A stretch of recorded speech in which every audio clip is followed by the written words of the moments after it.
Il y a encore quelques jours, j'étais dans une équipe de poker reconnue. On me promettait de jouer des très grosses parties. J'étais sur le point de tout exploser et puis tout s'est effondré.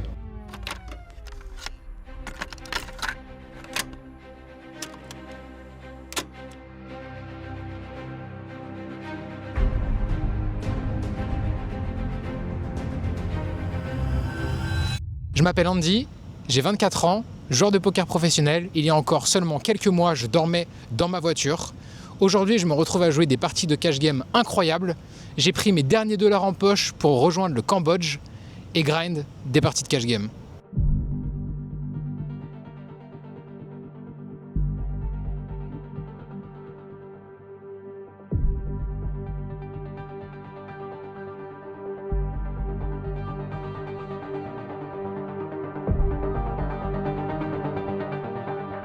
Je pars de 100 $, objectif en faire 10 000 avant juillet pour payer le buy-in du tournoi le plus mythique du monde, le main event des WSOP de Vegas à 10 000 $.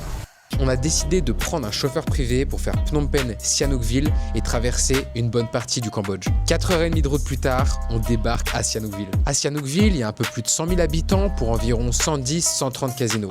Je vous jure qu'ici, même les feux rouges ont des tables de baccarat. On sort du taxi, même pas le temps de déposer nos sacs, on part directement au casino pour aller se lancer dans la première session de grind.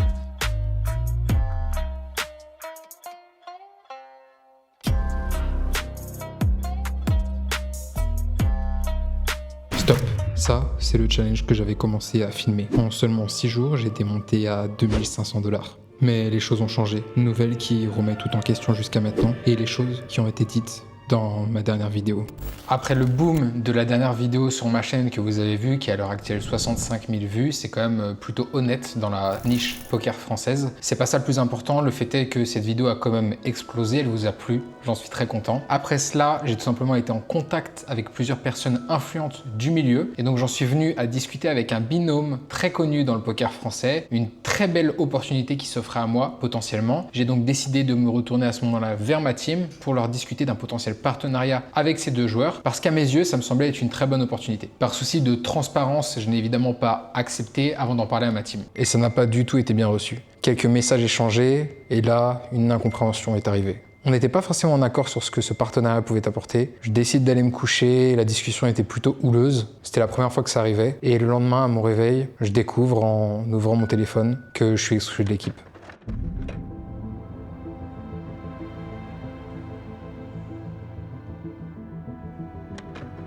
Devine ce qui s'est passé. Qu'est-ce qui aurait pu se passer genre de mal, d'un coup, genre soudain. T'es fait kick? Je me suis fait kick. C'est lunaire. Simon Daily Poker, il m'a kick du groupe. J'avais pas vu. What the fuck? Mais c'est trop bizarre. Bref, moi je suis abattu, mec. Je sais même pas quoi en penser. Il y a encore une semaine, j'avais 100 $ en poche. J'ai voulu lancer un challenge sur la chaîne de 100 $ à 10 000 en un minimum de temps. Je m'étais laissé environ 2 mois pour le faire. J'aurais commencé avant de partir à Macao et j'aurais terminé le challenge en revenant. C'est un challenge qui aurait été donc entrecoupé. J'ai monté 2500 $ en 6 jours en partant sur la 1-1 avec un buy-in de 100 big blinds, c'est-à-dire une seule cave. Beaucoup de variances, mais ça s'est très bien passé. J'avais tout filmé et donc me voilà aujourd'hui. Le bilan, sauf qu'en fait je pensais que j'allais rester dans la team et que du coup j'allais pouvoir aller à Macao, etc. Je jouais ce challenge sans pression. Et en fait je m'étais pas du tout imaginé que ces 2500 € allaient être ma rôle de vie et que j'allais me retrouver qu'avec ça. Bon du coup les gars, la bankroll on avait commencé avec 100 $. Au jour 7 on est rendu à 3, 4, 5, 500 $, 6, 7, 8, 9, 10. On a 1000 balles, plus 5, 2120 $ restants. Parce qu'en fait, c'est même une bankroll pour vivre que j'avais pris dans le challenge. Donc là, ça tombe bien parce que c'est vraiment pour vivre puisque j'ai que ça. Me voilà désormais avec 2500 $ en poche. Je suis actuellement dans une chambre à 2 € la nuit. Une chambre autour de Cambodgiens avec des Khmers. Moi qui jouais les plus grosses tables, me voilà revenu aux plus petites limites. Ça peut paraître humiliant, mais je le prends pas du tout comme ça. Pour moi, c'est une nouvelle expérience, une nouvelle chance peut-être. J'aurais pu m'effondrer et pour être honnête avec vous, ça m'a quand même coûté. J'ai presque pas été grind pendant plus d'une semaine et la dernière session que j'ai fait, j'étais tout simplement pas du tout dedans. Vous savez, c'est difficile quand vous êtes en train de jouer au poker, vous devez vous concentrer sur vos mains, main par main, coup par coup, être vraiment pleinement dans le moment présent pour pouvoir analyser l'adversaire, vous adapter et jouer de manière chirurgicale. Sauf que là, en fait, j'avais une tonne de choses dans la tête, les souvenirs de la team qui me revenaient, me questionnaient sur mon futur, cette vidéo YouTube qui a complètement explosé, où est-ce que je vous ai dit que j'allais jouer à Macao, et ce qui était vrai à ce moment-là. Et désormais, c'est totalement un revirement de situation. Donc je me dis que ça fait un petit peu télé-réalité, mais au final, c'est tout simplement la vie, avec des hauts et des bas. Et ce qui compte, c'est tout simplement d'être heureux. Être heureux, je l'étais. Aujourd'hui, je le suis. Simplement, il faut que je sache quel est mon plan et vers quoi est-ce que je me dirige. C'est un changement de direction brusque, mais qui est nécessaire. Au final, ce que j'ai choisi, c'est de me battre. Alors pour ceux qui pensent que c'est fini, que je vais disparaître, absolument pas. Je reviens de tellement loin qu'en fait, je sais que cette expérience va me servir pour plus tard.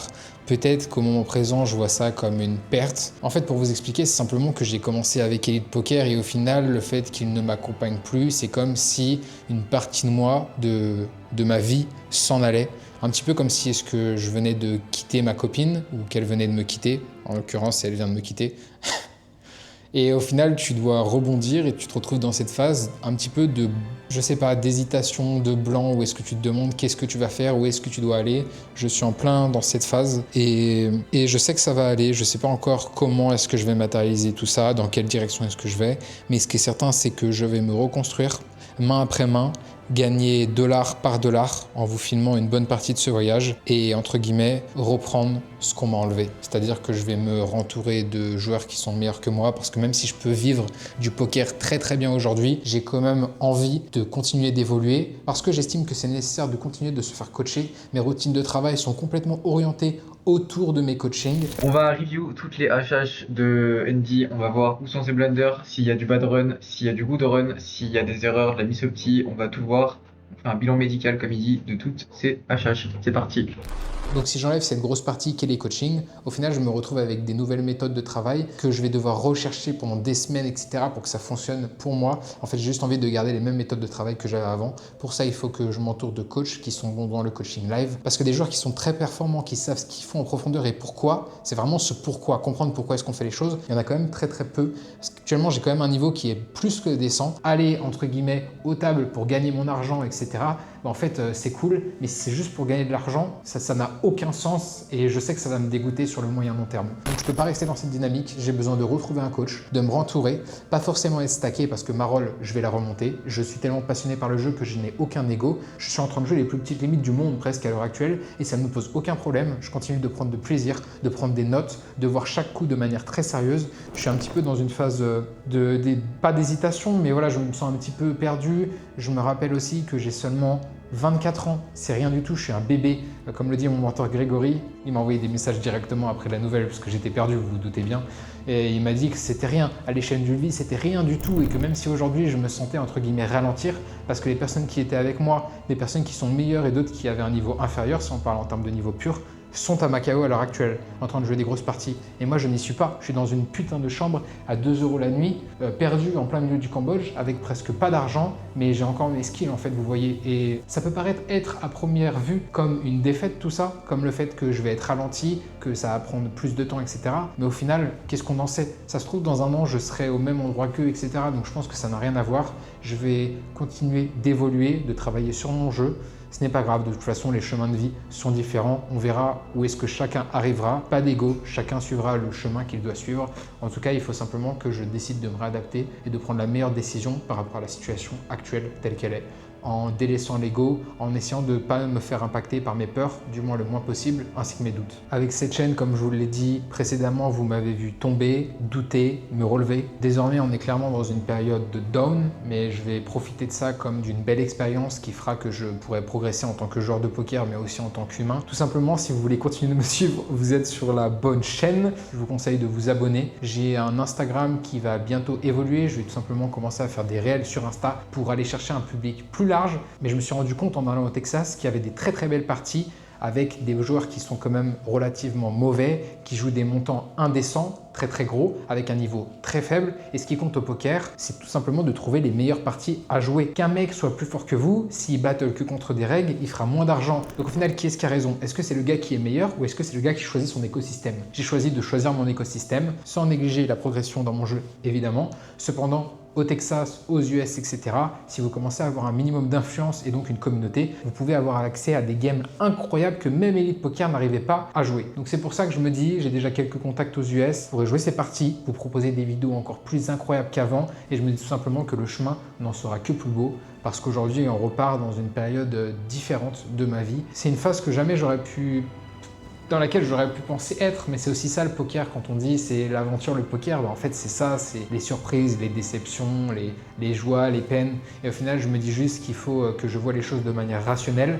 Je suis loin de vivre dans une voiture comme par le passé. J'ai désormais un bagage technique qui est très décent. Je peux vivre de ce jeu. Donc écoutez, je vais y aller à fond. On va remonter la bankroll ensemble. Je vais vous suivre cette aventure en essayant, comme d'habitude, d'être le plus honnête possible, sans me forcer pour faire des vidéos comme je l'ai fait jusqu'à maintenant. Potentiellement commencer à jouer un nouveau format sur le côté parce que là sur les micro-limites il y a des tables mais les belles tables ne tournent pas tout le temps et donc il n'y a pas forcément d'intérêt de jouer, de faire du volume pour faire du volume si les tables sont dégueulasses. Alors potentiellement repartir online pour tout simplement monter une bankroll un peu plus vite et avoir un nouveau panel technique dans mon bagage de joueur de poker. Je suis surpris de la tournure des événements, j'imagine que vous aussi.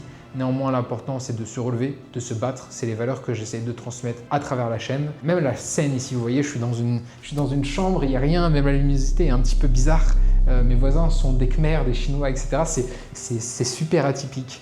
Je me dis que cette phase va me construire, va continuer de faire la personne que je suis aujourd'hui et que je serai demain. J'ai failli ne pas en parler et finalement je me suis dit que c'était un non-sens total. J'ai toujours été honnête. C'est important de vous partager les hauts comme les bas, comme à chaque fois je l'ai fait. J'espère juste que le message que vous avez vu dans la précédente vidéo ne sera pas dénaturé, que vous ne vous diriez pas que finalement c'était une connerie de me lancer en tant que joueur de poker et que c'est une bêtise de suivre ses rêves, de travailler tout en écoutant cette petite voix en vous. J'ai un peu peur les gars, je suis pressé mais j'ai un petit peu peur, Quelle vie de fou furieux que je vis là. En tout cas, elle vaut la peine d'être vécue. Ça, je vous le dis, c'est incroyable. C'est fou. Ah, c'est pour ça que je kiffe ma vie quand même. Elle est trop bien. J'ai même pas la clim dans cette chambre, j'ai super chaud. Par rapport à Elite Poker, c'est pas grave, c'est juste comme ça. C'est des dramas comme il y en a des centaines, des milliers tous les jours dans le business. Donc écoutez, c'est comme ça. Néanmoins, je leur remercie de tout ce qu'ils ont fait pour moi. C'était un choc, certes. Mais écoutez, c'est comme ça, c'est la vie, il n'y a rien à dire.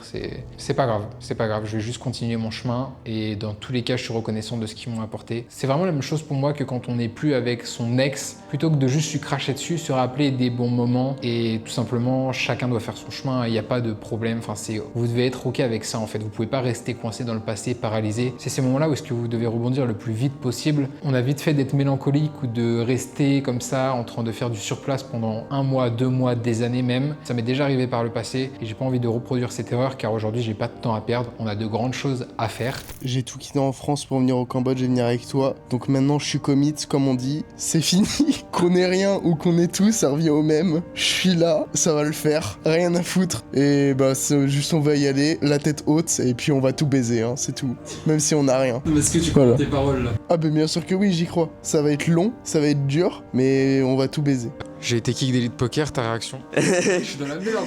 Bah ou non. Non. Non. Bah, du coup, on va rester au Cambodge plus longtemps que prévu.